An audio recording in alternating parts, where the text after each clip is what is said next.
usia standar 25 tahun. Nah, ten undang-undang kita sakniki usia minimal pernikahan niku paling tidak 21 tahun, baik laki-laki maupun perempuan. Nek kirang saking 21 tahun, nalikane niki ngurus itu KUA niku tasih angsal keringanan. Jadi di bawah 21 sampai 19 niku tasih angsal, tapi syaratnya wonten surat izin orang tua. Nah, nek di bawah 19 tahun, nah niku nembe kedah wonten napa surat keterangan saking kecamatan. Nah, intine usia 25 tahun niki usia ingkang ideal kangge tiyang jaler nalikane ajenge berumah tangga. Nah, sementara ingkang dinikahi Rasulullah sallallahu alaihi wasallam Sayyidah Khadijah wakdal niku umure sampun 51 tahun.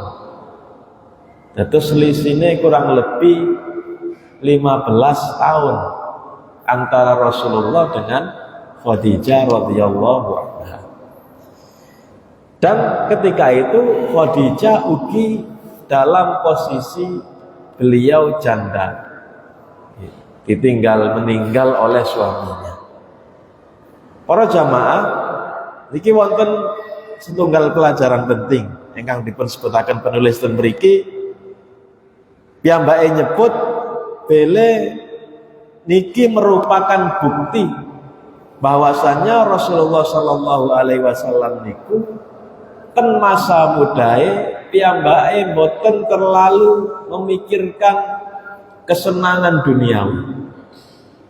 25 tahun tapi nikah kalian janda umur 40 tahun.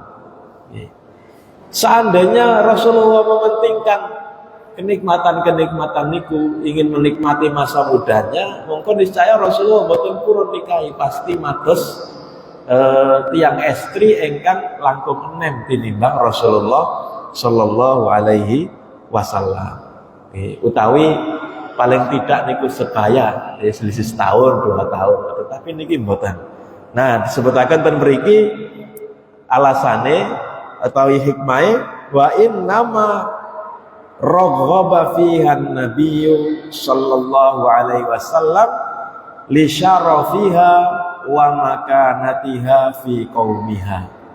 Nah, niki keranten ningali Khadijah niku, Sayyidah Khadijah niku tiang estri engkang nggadahi kedudukan mulia di kaumnya. Nah, niku sing dipandang. Jadi mboten mandang usia, tapi mandang profil, mandang kepribadiane terus pundi. Nggih. Faqad kanat tulaqqabu fil jahiliyah bil afifah at-tahirah. Nah, bahkan Sayyidah Khadijah niku di zaman jahiliyah dijuluki, ya Rasulullah niku dijuluki Al-Amin, okay? Tiang ingkang terpercaya, tetapi Khadijah niki dijuluki kalian Al-Afifah.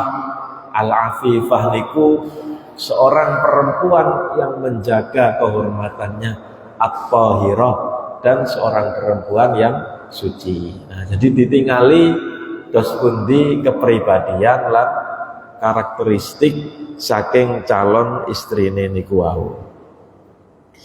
Nah, para jamaah niki sekaligus menjadi bantahan tiang-tiang barat niku kata sing gambaraken keranten Rasulullah niku nek ditinggal sejarah istrine kan kata lan niki memang hukum khusus kangge Rasulullah. Nek kangge umate nikah niku minimal nggih kados dipun sebutken surat An-Nisa masna wa thulatsa wa ruba', maksimal 4 orang dalam satu waktu. Tapi Rasulullah diberikan izin oleh Allah lebih dari itu. Nah, niki hukum khusus berlaku kangge Rasulullah. Bahkan nah ini ki tadi salah setunggal bahan kangge tiang-tiang para orientalis sing boten remen terhadap Islam niki dados bahan kangge nyerang Islam. Piyambake utawi para orientalis niki nggih tiang-tiang sing boten remen kalian agama Islam niki membuat isu, membuat stigma bele Rasulullah niku tiang ingkang digambaraken sebagai orang yang mementingkan syahwatnya. Buktinya apa? Buktinya istrine kata. Nah, padahal nalikane ditingali kan sejarah perjalanan hidup Rasulullah disebutaken ten mriki bele Rasulullah niku nikahi umur 25 tahun. Khadijah wekdal niku 40 tahun. Lan Rasulullah nalikane nikah kalian Sayyidah Khadijah niki piyambake dereng poligami. Jadi ketika istri pertama beliau belum poligami sampai Khadijah meninggal dunia pada waktu berusia dipun sebutaken ten mriki 65 tahun.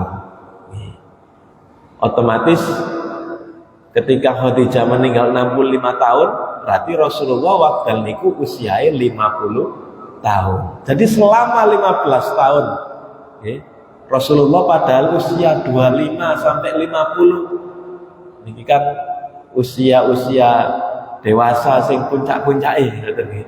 25 sampai 40 sampai 50 tahun niki ternyata Rasulullah milih wekdal niku senajan angsal nggih, nalikane nikah lebih dari satu angsal, tapi ternyata Rasulullah milih tidak menikah lebih dari satu, menikah hanya dengan Khadijah saja, tidak melakukan poligami di saat usia itu. Nah, sehingga niki buktiaken selama 15 tahun usia pernikahan beliau bisa mengendalikan diri, tidak menikah dengan perempuan lain, padahal nek purun kata sing purun sinten sing mboten purun kalian Rasulullah sallallahu alaihi wasallam, tapi beliau bisa menahan diri, bisa menahan diri hanya menikah dengan satu orang istri. Nah niki sekaligus membuktikan bahwasannya Rasulullah niku mboten kados sing digambaraken tiang-tiang sing mboten remen kalian Islam, senang perempuan, tidak bisa mengendalikan syahwatnya dan seterusnya. Nah, adapun pernikahan-pernikahan berikutnya samantune Khadijah sedo, Rasulullah banjur nikah kalian beberapa perempuan. Nah niku wonten ceritoi piyambak lan wonten hikmah-hikmah piyambak. Nah, insyaallah nanti kita bahas ten saate. Nah, saking pernikahan bersama Khadijah kados kita ugi sampun bahas rumiyin, beliau dikaruniai 6 orang anak. 6 orang anak, 2 diantaranya laki-laki dan 4 perempuan. Sing jaler, sing pertama, anak pertama namine Al-Qasim. Nah, keranten niki anak tertua mongko Rasulullah niku dijuluki Abul Qasim. Lajeng kedua namine Abdullah. Abdullah niki anak laki-laki yang kedua, tapi keduanya meninggal pada saat masih usia belia. Bahkan Abdullah niki meninggalnya usia tasih alit. Nek sing Al-Qasim niku dipun sebutaken beliau meninggal ketika seusia remaja yang sudah bisa naik kendaraan. Kendaraan zaman rumiyin nggih unta, jaran niku nggih. Pun usia remaja tapi meninggal. Banjur sekawan anak perempuan. Ingkang pertama Zainab, Ruqayyah, Ummu Kulsum lan Fatimah. Nah, semuanya masuk Islam tetapi meninggal sebelum Rasulullah wafat kecuali Fatimah. Ini memang perjalanan hidup Rasulullah niku perjalanan ingkang luar biasa, benar-benar perjalanan yang penuh dengan ujian dan cobaan. Bukan namun perjalanan Rasulullah ketika berdakwah, tapi dalam kehidupan rumah tangga beliau pun beliau diuji dengan berbagai macam ujian. Nate ditinggal sedo yogane nate ditinggal sedo istrine, bahkan ketika terlahir beliau sudah dalam keadaan yatim. Ketika beliau berusia kurang lebih 6 tahun, ibunya pun meninggal. Lalu kakek dan paman yang merawat beliau pun juga meninggal mendahului beliau. Nah, sehingga memang dengan berbagai macam ujian dan cobaan niku, akhirnya Rasulullah dados pribadi ingkang kiyat. Lan niki merupakan persiapan saderenge Rasulullah benar-benar diutus dados nabi. Dados niku beberapa pelajaran penting saking kisah perjalanan hidup Rasulullah fase ketika beliau menikah dengan Sayyidah Khadijah. Kita lajengaken pembahasan berikutnya inggih menika ishtirakuhu fi bina'il Ka'bah asy-Syarifah. Keikutsertaan beliau dalam membangun Ka'bah asy-Syarifah yang mulia. Nah, Ka'bah niki sakniki kita sampun ten penghujung bulan Dzulqa'dah. Pekan-pekan terakhir bulan Dzulqa'dah. Sekedap malih kita badhe mlebet ten sasi Dzulhijjah. Sasi ingkang penuh dengan keutamaan, kata keutamaan teng sasi Dzulhijjah niku lan kata amalan-amalan kesaengan ingkang saged kita lampahi teng sasi bulan Dzulhijjah, teng sasi Dzulhijjah. Nah, ing antawisipun wonten anjuran siam. Lan anjuran siam niki boten namung siam di bulan Arafah ingkang fadilah ageng sanget, tetapi saderenge Arafah nggih wonten siam ngene nggih siam di 10 hari pertama bulan Dzulhijjah. Diniati puasa sunnah nggih saged nalikane dilampahi nggih. Wonten ugi syariat udhiyah nyembelih binatang kurban.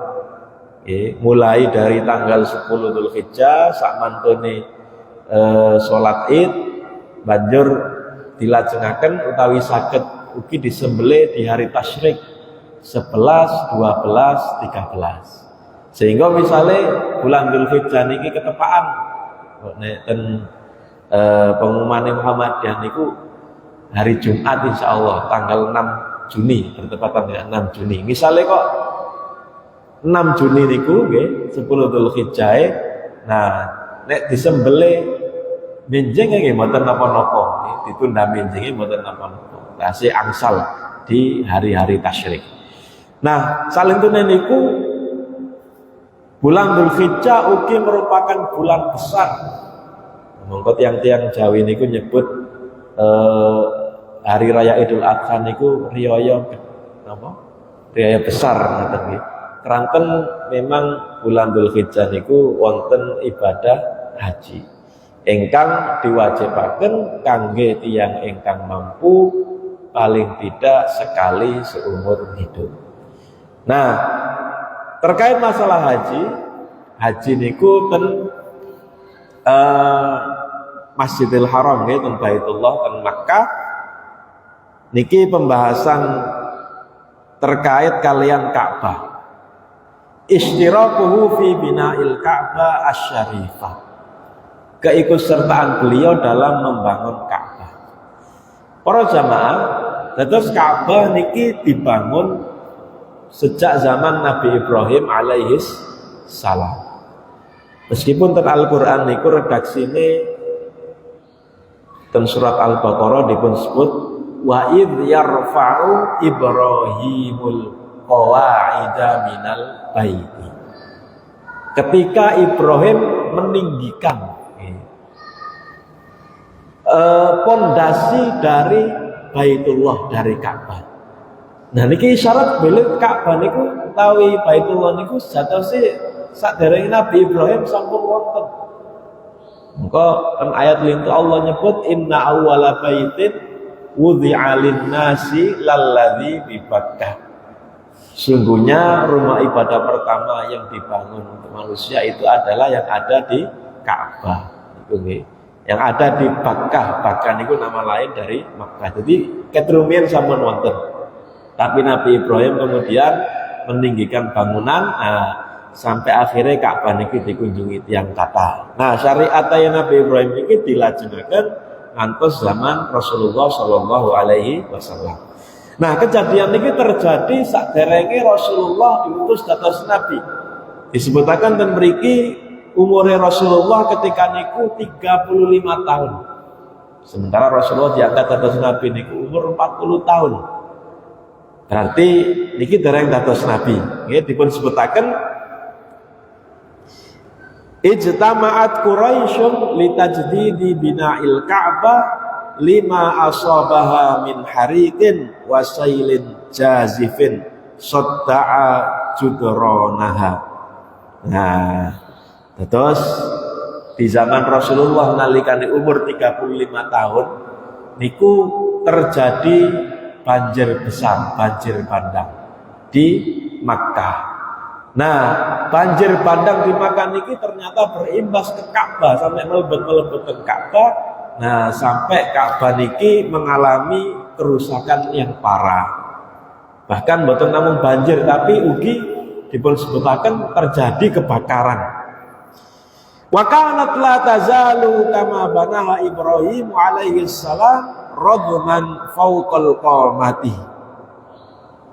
Fa'aradu hadamaha liyarfa'uha wa yasqafuha. Nah, niki disebutaken bele bangunan Ka'bah ketika itu sebelum banjir niku bentuknya masih seperti yang dibangun Nabi Ibrahim. Jadi memang benar-benar dijaga, dilestarikan bangunan Ka'bah niku. Senajan wekdal niku masyarakat sekitar niku kata sing nyembah berhala, bahkan berhala-berhala itu taruh di sekitar Ka'bah, tapi boten wantun wek Ka'bah. Jadi dibiarkan seperti yang dibangun di zaman Nabi Ibrahim. Dipun sebutaken memiliki rodma. Rodma niku bangunane niku disusun ditumpuk-tumpuk ngoten mawon. Jadi mboten kados sakniki nggih, ngrasakno di semen, bahkan diteploki tanah liat mawon mboten. Nggih, nek gambarane niku kados piramid ngoten nggih. Kan Mesir niku kan wonten piramid. Piramid niku kan bentuke limas ngoten nggih, segitiga ngoten niki, tapi niku mboten di templeki semen tanah apa mek watu ditumpuk-tumpuk ngoten mawon. Nah, padahal niku bentuke Ka'bah kados mekaten. Banjur mantun kenging banjir bandang niku wau rusak. Akhirnya tiang-tiang Quraisy waktu niku sepakat wonten keinginan untuk merenovasi bangunan Ka'bah. Nah, walakinnahum habu hadmaha wa khafu minhu. Tapi orang-orang Quraisy waktu niku mereka ragu-ragu. Kalau direnovasi berarti Ka'bah ini kena dibongkar ulang, banjur ditinggikan malih dari bangunan sebelumnya. Tinggi sebelumnya disebutkan dan mriki al-qamah, fauqal qamah. Qamah niku ukuran kurang lebih nek dikonversikan meter sekitar 1,8 meter. Jadi mboten sampai kali meter pirang waktu niku tinggi nih. Nah, mereka ingin membangun kembali Ka'bah, tetapi mereka tidak berani karena memang Ka'bah sudah dianggap sebagai bangunan suci. Nah, ketika itu salah satu dari pemimpin kabilah mereka yang menika Al-Walid ibnul Mughirah sanjang, ana abda'ukum fi hadmiha. Saya yang akan mulai meruntuhkan Ka'bah. Nah, diruntuhkan niki dengan tujuan nggih mantun digempur banjur dibangun malih. Al-Walid ibnul Mughirah niki bapake Khalid ibnul Walid. Beliau sebagai kepala suku waktu niku mengatakan saya yang akan pertama kali merenovasi. Nah, fa'akhadal mi'wal tsumma qama 'alaiha wa huwa yaqul Allahumma lam nuzigh wa la nurid illa al khaira. Dengan membawa cangkul, Al-Walid ibnul Mughirah kemudian merobohkan bangunan Ka'bah yang lama itu dan mengatakan, Allahumma la nuzigh wa la nurid illal khair. Ya Allah, kami tidak ingin macam-macam, yang kami inginkan hanyalah kebaikan. Nah, banjur tiang-tiang Quraisy dan niku tasih dereng mantun nunggu nggih, kuwatir wonten apa balak wonten musibah wonten Ka'bah niku dihancurkan. Mereka mengatakan, disebutkan di sini, fatarabbasan nasu tilkal laila wa qalu nandur fa in usiba lam nahdim minha syai'ah wa radadnaha kama kanat wa illam yusibhu syai'un faqad radhiyallahu ma sana'na. Yang tiang kafir Quraisy sami sanjang. Kita tunggu dulu apakah terjadi apa-apa dengan Al-Walid ibnul Mughirah yang tadi sudah berani meruntuhkan bangunan Ka'bah. Kalau terjadi apa-apa dengan dia, maka kita kembalikan seperti bentuknya semula. Tapi kalau tidak terjadi apa-apa, nah berarti ini tanda bahwasannya Allah Subhanahu wa Ta'ala ridho terhadapnya. Ditunggu semalam, ternyata boten terjadi nopo-nopo, sehingga enjenge langsung berbondong masyarakat Quraisy sami merenovasi Ka'bah. Direnovasi berarti pertama dihancurkan rumiyin bangunan yang lama sampai disebutkan niki hanya tersisa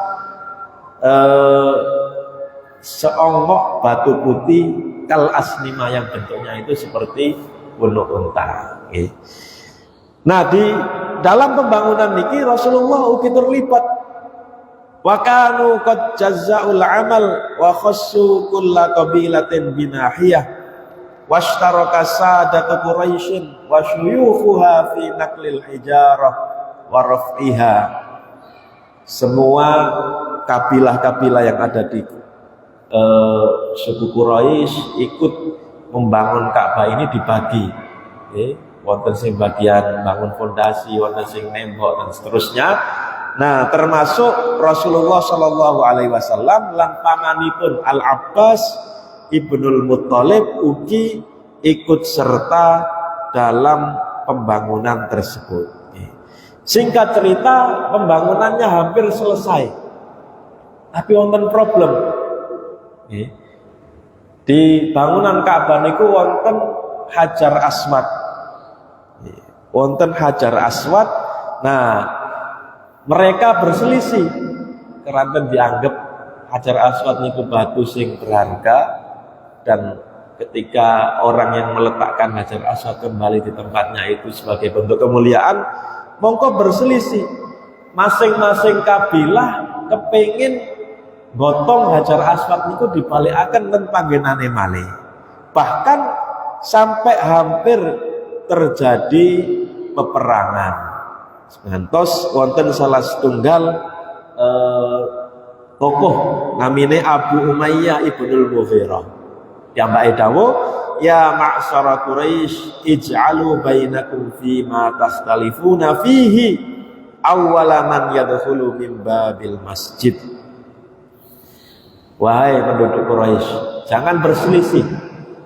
Begini saja, kalian putuskan perkara kalian, atau kalian serahkan bagaimana memutuskan masalah ini kepada orang yang pertama kali masuk dari pintu masjid itu.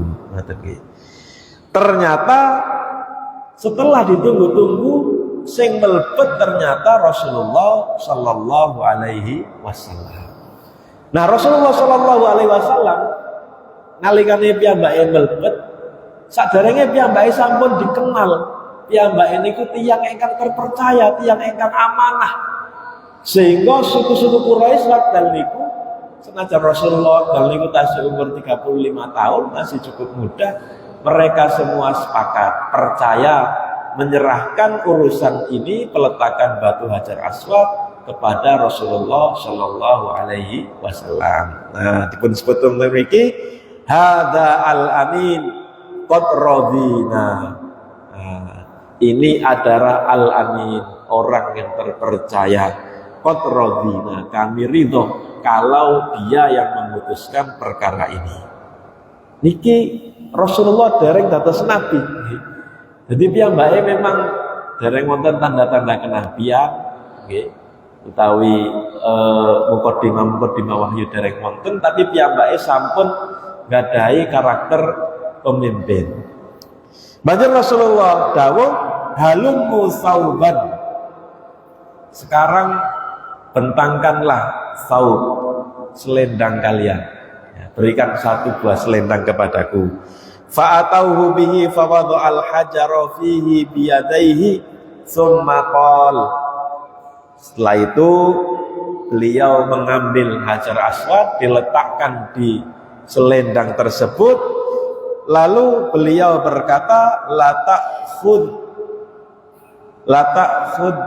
kulla qabilatin binahiyatin minas sawu summarfa'u jami'an. Nah, sekarang selendang ini kan wonten beberapa sisi, gitu. Kotak ini berarti wonten beberapa sisi. Sekarang setiap kabilah silakan membawa satu-satu di masing-masing sisi itu ke tempatnya. Nah, banjur kebagian sedaya. Jadi boten gotong piyambak tapi digotong di atas selendang. Nah, samantune niku diangkat. Nah, samantune nyampe banjur Rasulullah mendek hajar aswad niku kalian tangan beliau, kemudian diletakkan kembali di tempatnya. Nah, niki secara ringkas kisah nalikane Rasulullah memutuskan perselisihan di antara kaumnya pada saat beliau masih muda, baru berumur 35 tahun. Nah, banjur mriki disebutaken mengenai pembangunan Ka'bah wau, wa asbaha irtifa'ul Ka'bati 18 dhira'an wa rafa'a babuha wa rufi'a babuha 'alal ardi bihaitsu yas'adu ilaihi bidurjin li alla yadkhulu ilaiha kullu ahadin fayadkhulu man sya'u wa liyamna'ul ma'a minat tasarruf ila jawfiha. Nah, niki bentuk bangunan Ka'bah yang baru. Sakmantune dibangun malih, nggih, di sakmantune banjir niku ditinggikan. Bangunannya pertama pintunya ditinggikan. Jadi sing awale krembel lemah niku nggih, banjur diduraken, disukani napa? Tangga, disukani anak tangga ten mriku supados boten sembarang tiyang saged mlebet lan nalikane banjir ugi boten saged mlebet ten bangunane. Lajeng di napa? Ten jero niku ditambahi kalian al-a'midah. Tiang-tiang, ada 6 tiang yang ditambahkan. Tetapi wonten masalah. Wonten masalah ternyata dana yang dibutuhkan itu tidak cukup. Jadi tiang-tiang Quraisy niku senajan jahiliyah, kata terjadi kemungkaran, tapi sepakat kangge bangun Ka'bah niki kedah dipendhetaken saking sumber-sumber sing bersih. Mboten saged dipendhetaken saking sumber-sumber sing kotor. Contohnya ten mriki hasil dari pekerjaan menjual diri, mahru baghyin, upah dari pekerja seks niku mboten angsal. Lan bai'ur riba. Nah, bahkan riba niku sampun dianggap haram waktu niku. Niku ugi mboten angsal dados sumber dana kangge bangun Ka'bah, ugi bentuk-bentuk kezaliman sing lintu. Nah, bangunan Ka'bah niku nek kita tingali sakniki niku kan bangunane kotak ngoten nggih, wonten sing ngarani niku aslinya persegi panjang tapi boten sepinten nemen dawae sing ukuran panjangnya niku. Lajeng wonten Hijr Ismail. Wonten Hijr Ismail. Rumiyin bangunan Ka'bah saderenge dibangun malih ten tiyang Quraisy niku Hijr Ismail sing tinggine wonten lingkaran niku nggih. Nah, nek wonten lingkaran niku aslinya termasuk bangunan Ka'bah. Jadi rumiyin bentuknya mboten kotak, tapi kotak terus enten mengkelongi ngeten. Nah, tetapi sejak kejadian itu dan dana yang digunakan untuk membangun tidak cukup, maka diputuskan Hijr Ismail mboten ditinggikan bangunannya, tapi hanya dibuat seperti pagar kecil ngeten nggih. Nandai nek niki tasih bagian dari bangunan Ka'bah. Sehingga nalikane tawaf niki mboten angsal mlebeten Hijr Ismail niku kedaten jabane. Nah, sehingga niku bangunan sing dibangun nalikane waktal pertama ketika terjadi banjir bandang yang merusak beberapa bangunan Ka'bah. Tinggi Ka'bah waktal niku disebut-sebutaken setinggi kurang lebih 18 dhira'. 18 dhira' niku kurang lebih 9 meter tinggi ini. Jadi niki kisah secara singkat mengenai pembangunan Ka'bah. Nah, lajeng nopo pelajaran-pelajaran penting sing kita saged petik saking kisah niki. Ingkang pertama disebut buniyatil Ka'bah khilalat dahri kullihi arba'a marratin ala yakin. Nah, Ka'bah niku beberapa kali direnovasi. Sing pertama ten zaman Nabi Ibrahim alaihi salam. Ini pembangunan sing pertama kalian Nabi Ismail. Lanceng kedua dibangun di zaman Rasulullah Shallallahu Alaihi Wasallam niki saderenge diangkat dados Nabi. Banjur ketiga dan keempat, nah niki kita pahami wonten konflik antar umat Islam waktu niku. Niki terjadi pada zaman Khalifah Umayyah. Sing ketiga niku dibangun setelah Ka'bah niku terkena lemparan manjanik. Manjanik niku alat perang semacam meriam. Nah, sing perang niku umat Islam piyambak waktu niku. Antara Yazid bin Muawiyah kalian Az-Zubair, Abdullah ibnu Zubair. Jadi mangkon kena efek niku langsung dibangun malih. Nah, banjur kali keempat di zaman Abdul Malik Ibnul Marwan niku ugi dibangun malih. Setelah terjadi perang ya. Nah, sehingga niki memang sejarah panjang Ka'bah. Hajar Aswad ugi ngoten. Hajar Aswad sing sakniki kita tingali niku sejatosé namung pecahan-pecahan mawon. Nggih. Bagian utuh niku wonten sing dicolong rumiyin kalian tiang-tiang sing boten bertanggung jawab. Sehingga tinggal pecahan-pecahan sing ditempel ten panggenan niku wau. Tapi tasih wonten bagian saking Hajar Aswad. Nah niki ugi mbuktiaken bele umat Islam niku nalikane ngelilingi Ka'bah lan wonten sunnah mencium Hajar Aswad niku mboten keranten watune niki watu keramat, tapi hanya semata menjalankan perintah dari Allah Subhanahu wa taala. Nah niku nggih. Lajeng faedah kedua, tariqatu fadzit tanazu kanat muwaffiqah wa adilah wa radhiya bihi al-jami'. Niki Rasulullah nalikane menyelesaikan konflik niku merupakan cara yang diridhoi dan cara yang adil. Wa radhiya bihal jami' wa hukinat dima'u katsirah. Bahkan niki bisa menjadi sarana dengan peran Rasulullah Sallallahu Alaihi Wasallam niku mongko mencegah terjadinya peperangan. Bayangkan kabilah-kabilah Quraisy niku sangat fanatik terhadap kabilahnya. Sampai ajenge perang banjur Rasulullah dugi sebagai pemecah masalah, sebagai pemberi solusi.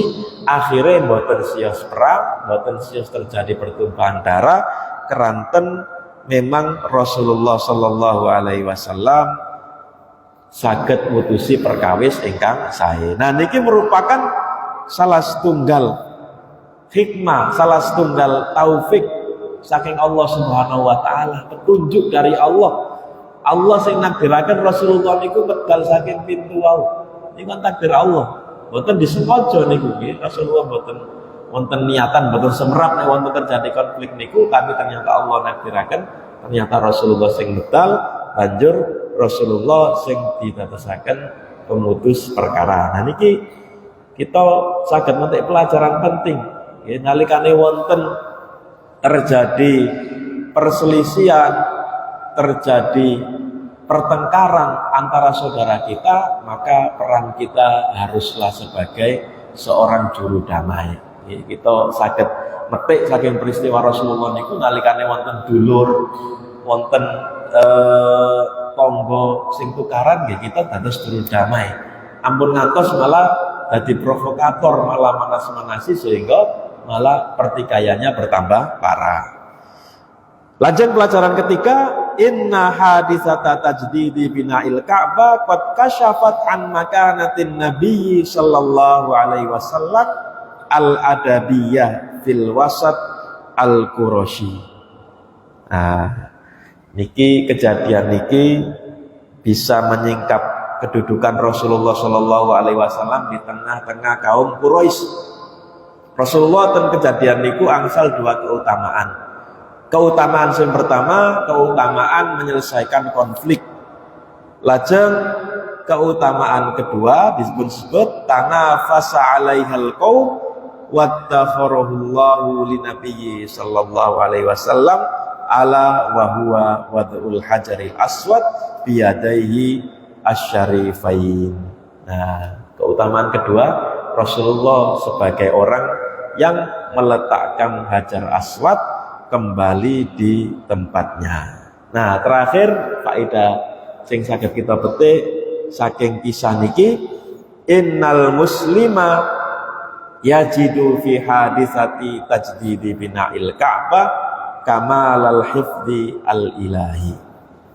Seorang muslim ketika membaca kisah ini, mereka melihat di situ ada bagaimana kesempurnaan penjagaan Allah Subhanahu wa taala terhadap Rasulnya, wa kamalat taufiq ar-rabbani fi siratir Rasul sallallahu alaihi wasallam.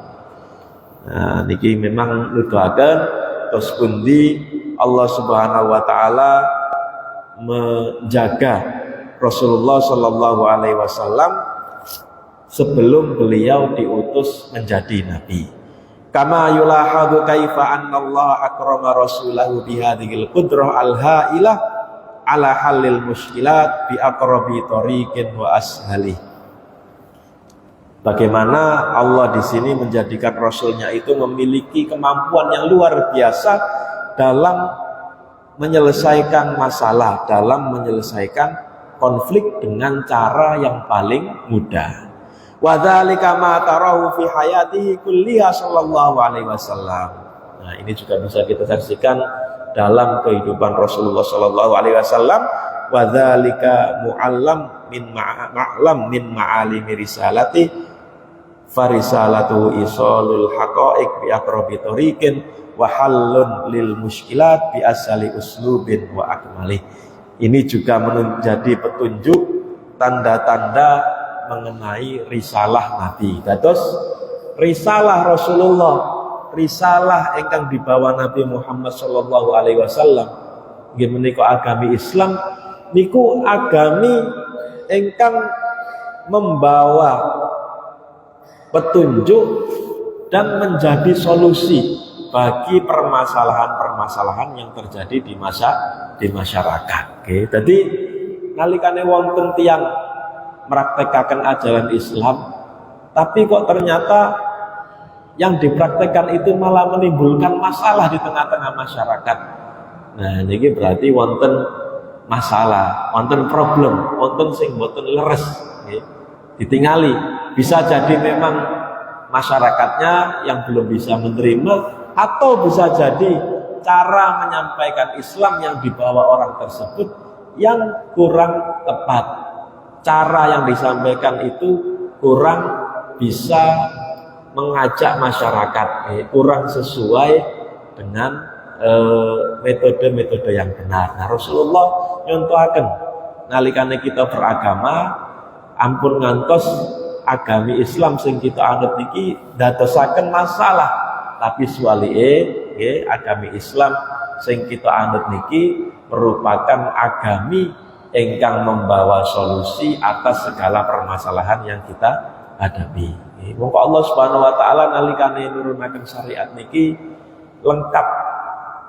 Wonten syariat-syariat tertentu sing memang diatur secara detail, secara rinci kados pelaksanaan ibadah sing kita lampahi niku mboten usah diotak-atik malih nggih. Tapi wonten ugi hal-hal tertentu sing Allah mboten ngatur secara detail tapi diparingi rambu-rambu kados masalah-masalah ingkang terkait kalian bab-bab muamalat. Nah, sehingga para jamaah sedaya niki pelajaran penting ingkang saged kita petik saking kisah perjalanan itu Rasulullah dalam peristiwa pembangunan kembali Ka'bah dan peletakan Hajar Aswad. Inggih menika salah satu pelajaran penting, agama Islam adalah agama yang membawa rahmat bagi alam semesta, agama yang bisa menjadi solusi atas permasalahan-permasalahan yang kita hadapi. Sehingga monggo kita sedaya nggih netepi ajaran Islam niki kelawan sae, netepi perintah-perintah ingkang diperintahkan Allah Subhanahu wa taala lan ugi berusaha sekuat mungkin ninggal larangan ingkang sampun ditepaken Allah Subhanahu wa taala keranten mesti lan pasti di balik perintah dan larangan dari Allah Subhanahu wa taala niku wonten hikmah-hikmah sing ageng sing ada di baliknya, yang itu semua untuk kemaslahatan kita bersama. Katen ingkang saged kula sampaikan ing kesempatan iki mugi-mugi napa ingkang kula sampaikan bermanfaat lan kerawan kita dan majelis niki diridhoi Allah Subhanahu wa taala lan dados pemberat timbangan kebaikan kita wonten akhirat kelak. Akhiri kalan kafaratul majlis. Subhanakallahumma bihamdika asyhadu an la ilaha illa anta astaghfiruka wa atubu ilaik. Allahumma anfa'na bima 'allamtana wa 'allimna ma yanfa'una warzuqna ilman yanfa'una. Rabbana atina fid dunya hasanah wa fil akhirati hasanah wa qina 'adzabannar. Sallallahu ala nabiyyina Muhammad. Wassalamu alaikum warahmatullahi wabarakatuh.